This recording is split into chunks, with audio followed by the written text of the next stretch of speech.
मान्सूनबाबत भारतीय हवामान खात्याने मोठी अपडेट दिली आहे। हवेच्या दाबाची स्थिती अनुकूल नसल्यामुळे मोसमी वाऱ्यांचा वेग मंदावला आहे।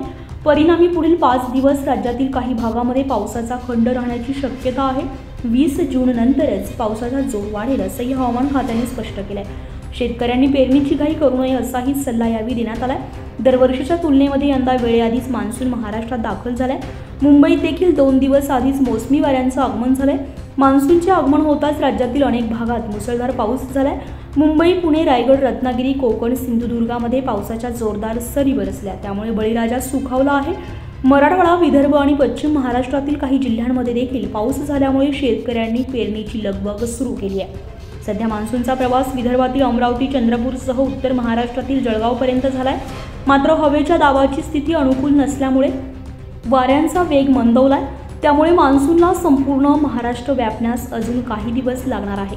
हवामान तज्ज्ञांच्या अंदाजानुसार पुढील 5 दिवस राज्यातील काही जिल्ह्यांमध्ये पावसाचा खंड पडू शकतो।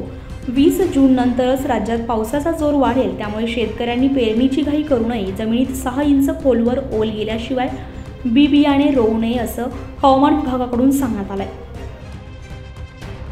उत्तर महाराष्ट्र लाईव्हसाठी अश्विनी पुरी, नाशिक।